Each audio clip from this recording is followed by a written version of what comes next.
Students का ये doubt होता है कि हम लोग बिगिनर्स हैं, हम लोग फ्रेशर्स हैं, हम लोग क्या कर पाएंगे ईपीएफओ या नहीं, थोड़ा डिफिकल्ट लगता है हमें। तो जितने भी स्टूडेंट्स फ्रेशर्स हैं उन लोगों के लिए आप क्या सजेस्ट करेंगे? मैम एक्चुअली मैं भी बिगिनर ही था। मेरा जो बैकग्राउंड है वो इंजीनियरिंग का बैकग्राउंड है, तो जीएस वाला जो पोर्शन है या फिर जो social security, industrial relations, labour law, accounting वाला पोर्शन है, ये सारा कुछ मेरे लिए नया था। सिर्फ बात करें तो जो इंग्लिश वाला पोर्शन था और क्वांट वाला पोर्शन था, उससे मैं थोड़ा सा ये था कि मुझे ये सारी चीज़ें मैं अच्छे से कर सकता हूँ। तो जीएस वाला पोर्शन था, जब मैं सिविल सर्विसेज की प्रिपरेशन कर रहा था तो वो पोर्शन थोड़ा सा मेरा अच्छे से प्रिपेयर था। तो जो बिगिनर्स हैं, सबसे पहले मैं उनको सजेशन ये देना चाहूँगा कि आप जो जीएस वाला पोर्शन है उसके लिए आप एनसीईआरटीज़ पढ़ें, अपने बेसिक्स को स्ट्रॉन्ग करें और अपनी जो प्रिपरेशन है उसको 3 पार्ट्स में डिवाइड करें। जो एक पार्ट है वो है आपका account, social security, industrial relations, ये वाला पार्ट है। दूसरा पार्ट है आपका जीएस का और उसमें आप इंग्लिश वाला पोर्शन है उसको भी ऐड करें। और एक कंप्यूटर आता है शायद इसमें, I am not recalling the syllabus very well कि अभी क्या क्या है। कंप्यूटर एप्लीकेशंस आता है और तीसरा पार्ट आता है आपका एप्टीट्यूड वाला और रीजनिंग वाला। तो आप किसी भी पोर्शन को ज़्यादा टाइम डिवोट ना करें, इक्वली टाइम डिवोट करें आप पोर्शन को, और जिस पोर्शन में आप वीक हैं उस पोर्शन को थोड़ा सा ज़्यादा टाइम डिवोट करें। तो आप इजीली जो बेसिक्स हैं, जैसे अकाउंटिंग है, अकाउंटिंग वाला जो पोर्शन है उसका मैंने बेसिक्स ही किया था एनसीईआरटी से। और जब सोशल सिक्योरिटी, इंडस्ट्रियल रिलेशंस और लेबर लॉज की बात आती है तो बहुत सारी कोचिंग्स हैं आपको, आजकल तो ऑनलाइन कोर्सेज आपको इजीली अवेलेबल हैं, वो मिल जाते हैं, तो आप वहाँ से ले सकते हैं। किसी भी एक कोचिंग को आप फॉलो करें तो आप इजीली चीज़ों को लेकिन ये है कि ज़्यादा सोर्सेज के पीछे ना भागें, कोई एक सोर्स को फॉलो करें और आप उसको फॉलो करके अच्छे से चीज़ों को कर सकते हैं। जी, तो ये आपने एक बहुत अच्छी एडवाइस दी है कि अपने सोर्सेज कम रखें और उन्हीं को शायद ज़्यादा से ज़्यादा रिवाइज हमें करना होता है, सोर्सेज हमें कम रखना होता है। और क्योंकि हमें बहुत सारे बैंकिंग एक्सपायरेंस देख रहे हैं, तो बैंकिंग के जितने भी स्टूडेंट्स हैं अक्सर उनका यही डाउट होता है कि हम बैंकिंग से बिलोंग करते हैं और इस एग्ज़ाम को एक बहुत ही प्रेस्टिजियस बॉडी कंडक्ट करती है यूपीएससी, तो शायद उनको इस नाम से ही थोड़ा ऐसा लगता है कि एग्ज़ाम शायद बहुत डिफिकल्ट होगा। तो ये अगला सवाल जो है उस हर एक बैंकिंग एस्पायरेंट के लिए है जो बैंकिंग के लिए तैयारी कर रहा है, क्या वो इस एग्जाम के लिए अपीयर हो सकता है, क्या उसको होना चाहिए? मैम ये गोल्डन अपॉर्चुनिटी है बैंकिंग एग्ज़ाम जो है उसकी प्रिपरेशन करने वाले स्टूडेंट्स के लिए। एक्चुअली क्या है कि जो बैंकिंग की प्रिपरेशन करते हैं स्टूडेंट्स, उनके लिए जो उनका स्ट्रॉन्ग पार्ट रहता है क्वांट, रीजनिंग और इंग्लिश वाला पोर्शन, और वो एक जीए वाला पोर्शन भी रहता है उधर, तो इधर वो जीएस पूछते हैं, बट जो क्वेश्चंस होते हैं उनका नेचर सिमिलर रहता है। तो आप क्या कर सकते हैं कि आपका वो वाला जो पोर्शन है क्वांट और इंग्लिश वाला पोर्शन, वो ऑलरेडी आपका स्ट्रॉन्ग है, तो आप फोकस कर सकते हैं थोड़ा जीएस वाला जो पोर्शन है उस पर अच्छे से, और जो एडिशनल पोर्शन है अकाउंटिंग वाला उधर फोकस कर सकते हो आप इजीली। 3-4-5 महीने में अगर आप एक स्ट्रेटेजी अपनी प्रिपेयर करेंगे, किसी एक रिसोर्स को फॉलो करेंगे या कोई भी एक ऑनलाइन प्लेटफॉर्म है उधर जाके आप कोई किसी से भी कोचिंग लेंगे, तो आप इजीली 3-4 महीने में चीज़ों को अच्छे से कर सकते हैं। और अगर आप ये जो पोर्शन है इंग्लिश और क्वांट वाला जो पोर्शन है, इधर ऑलमोस्ट 35 to 40 क्वेश्चन आते हैं आउट ऑफ 120, तो अगर आप उधर 80 to 90% अच्छे से चीज़ें कर जाते हैं तो आप बहुत ज़्यादा एज ले जाते हैं और स्टूडेंट्स के ऊपर, तो आपके लिए golden opportunity and you people can do it. या बिल्कुल। और अब सबसे जो इम्पोर्टेंट क्वेश्चन बच्चों का रहता है कि सोर्सेज क्या हैं, कहाँ से पढ़ना चाहिए, क्या करना चाहिए, कौन सी किताबें पढ़नी चाहिए, तो हम सब्जेक्ट वाइज एक बारी बात कर लेते हैं। सबसे पहले मैं करंट अफेयर के आपसे सोर्सेज पूछना चाहती हूँ, आपने क्या क्या फॉलो किया था? करंट अफेयर्स की जहाँ तक बात आती है तो I was reading newspaper, Indian express में फॉलो करता था।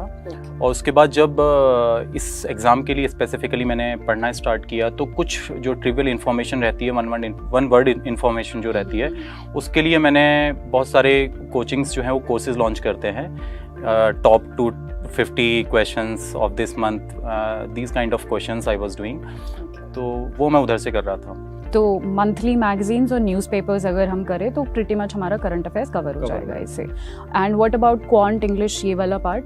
क्वांट इंग्लिश वाला जो पार्ट है बेसिकली उसके लिए मैंने कोई सोर्स फॉलो किया नहीं था, बट इंग्लिश के लिए मैंने न्यूज़पेपर पढ़ता था, तो इंग्लिश एक लैंग्वेज की तरह ही है, तो मैंने उसे स्पेसिफिकली कोई रूल्स वगैरह मैंने ज़्यादा पढ़े नहीं। बट हाँ, जो एसएससी के जो लास्ट ईयर के क्वेश्चन पेपर्स थे वहाँ से मैंने एरर डिटेक्शन और कुछ वन वर्ड सब्स्टिट्यूशन और ये कुछ चीज़ें होती हैं वो मैंने उधर से की थी।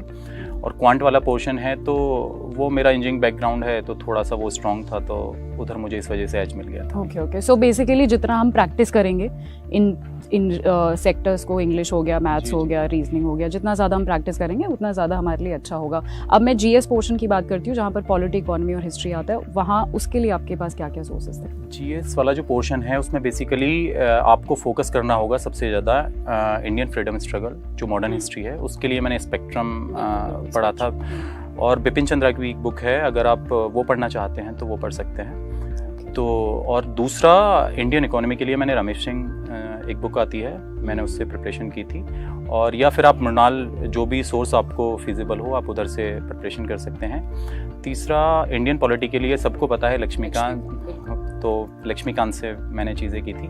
बट हाँ, ऐसा है कि आपके पास इतना ज़्यादा टाइम है नहीं कि आप सारी बुक्स को एंड टू एंड पढ़ें, तो इससे अच्छा ये है कि आप रिवर्स इंजीनियरिंग फॉलो करें, जो मैंने तीसरे वाले पोर्शन के लिए किया था।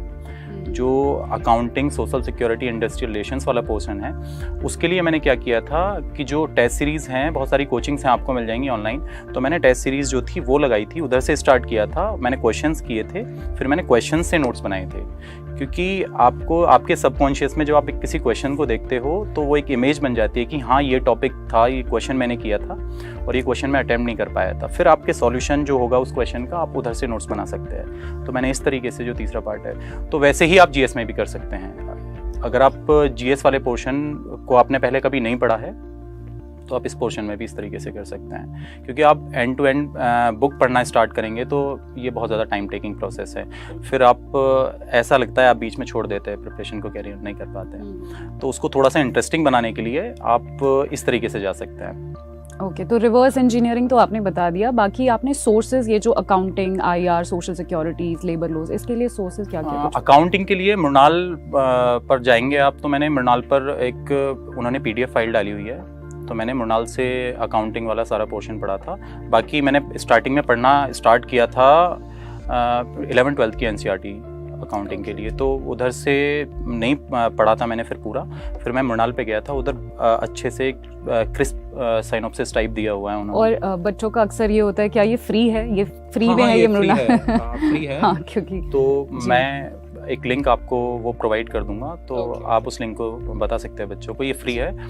तो अकाउंटिंग मैंने उधर से किया था। इंडस्ट्रियल रिलेशंस, लेबर लॉ और सोशल सिक्योरिटी वाला पोर्शन जो है वो मैंने ऑनलाइन, बहुत सारी कोचिंग्स हैं, किसी भी एक कोचिंग को आप फॉलो कर सकते हैं, आप उधर से चीज़ों को इजीली कर सकते हैं। और जो क्वेश्चंस आते हैं वो बहुत बेसिक नेचर के आते हैं। अगर आपने एक बारी गो थ्रू हो गए हैं आप पूरे सिलेबस से, बहुत सारी थ्योरीज हैं, बहुत सारे प्रिंसिपल्स हैं, अगर आप उन सारे प्रिंसिपल्स और थ्योरीज में एक बारी गो थ्रू हो गए हैं तो आप ईजिली अटैम्प्ट कर सकते हैं। आपको ऐसा नहीं है कि अकाउंटिंग की इन डेप्थ नॉलेज चाहिए या social security, industrial relations, labour law, तो वो सारी चीज़ों को आप एक बारी उनका बेसिक अच्छे से कवर कर लेते हैं तो आप इजीली चीज़ों को कर जाएंगे ये वाले पोर्शन में। और अगर बाकी सब्जेक्ट्स की मैं बात करूं, जैसे करंट, पॉलिटी, इकोनॉमी, हिस्ट्री, इनमें से कितना डेप्थ में क्वेश्चंस आते हैं? आप कह सकते हैं कि कुछ स्टेट पीसीएस, जैसा आपने यूपी पीसीएस अगर आपने नहीं देखा है तो आप लास्ट ईयर के पेपर्स देखें, या फिर आप जो हमारा एग्जाम हुआ है 2017 का एग्जाम जो हुआ है ईपीएफओ वाला, उस क्वेश्चन पेपर को उठा के देखें तो डायरेक्ट क्वेश्चंस होते हैं, कुछ क्वेश्चंस होते हैं जो एनालिटिकल होते हैं। तो वैसा तो नहीं है जैसा सिविल सर्विसेज का प्रीलिम्स होता है, उससे जो लेवल है वो थोड़ा कम है। It is like CAPF examination, अगर आपने देखा हो तो वैसा सा कुछ है। तो इजीली, मतलब आप बहुत ज़्यादा इन डेप्थ जाने की ज़रूरत नहीं है, आप अच्छे से जो एनसीईआरटीज़ हैं उनको कवर करें, या कोई भी एक स्टैंडर्ड बुक को आप पकड़ें, उसको अच्छे से कवर करें, तो आप चीज़ें आसानी से कर सकते हैं। ओके, तो आप नोट्स बनाते थे या फिर आप बुक में ही हाईलाइट करके पढ़ना ज़्यादा प्रेफर करते थे? नहीं, मैंने नोट्स बनाए थे, जीएस के तो नोट्स बनाए थे, मैंने साइनॉप्सिस टाइप बनाया था। मतलब पूरा तो नहीं लिखता था मैं, मतलब मेरा ऐसा था कि एक चैप्टर को मैं समराइज़ करके 1-2 पेजेस में पूरा कंप्लीट कर लेता था। तो मैं ऐसा करता था कि कोई इंडियन फ्रीडम स्ट्रगल या फिर मान लीजिए इंडियन इंडिपेंडेंस या गांधी से रिलेटेड कोई भी चीज़ें हैं, तो उन सारी चीज़ों को मैं बुलेट पॉइंट्स में लिखता था। तो फिर वो चीज़ों को फिर सारी रिकॉल करके डॉट्स को कनेक्ट करने की कोशिश करता था। तो वैसे नोट्स मैंने बनाए थे। ऐसा नहीं है कि मैंने पूरी बुक को लाइन बाय लाइन पूरा लिखा था, ऐसा नहीं है। नोट्स बनाए थे, और इजी रहता है जब आप रिवाइज करते हैं तो आप बुक को नहीं पढ़ सकते पूरा, तो फिर वो एक एंजाइटी आ जाती है कि इतनी सारी बुक्स देखते हैं आप, तो वैसा नहीं। हाँ, नोट्स बनाए थे मैंने। और बाकी इन सारे सब्जेक्ट्स के लिए भी अकाउंटिंग और आईआर सोशल सिक्योरिटी इनके लिए भी नोट्स? हाँ, इनके लिए जैसा मैंने आपको बताया, मैंने क्वेश्चन से नोट्स बनाए थे। मैंने इनके लिए स्पेसिफिक जो टॉपिक्स हैं मैंने उनको नहीं पढ़ा था। हाँ, मैंने अकाउंटिंग जो थी उसको मैंने पढ़ा था पूरा, एक दो बारी मैंने पढ़ा है। मृणाल सर की जो वेबसाइट है वहाँ पे आप जाओगे तो PDF जो मैं बता रहा हूँ आपको, मैंने वहाँ से पढ़ा था। बाकी और जो टॉपिक्स हैं इनके लिए मैंने क्वेश्चंस के थ्रू नोट्स बनाए थे। ओके, तो ये तो हम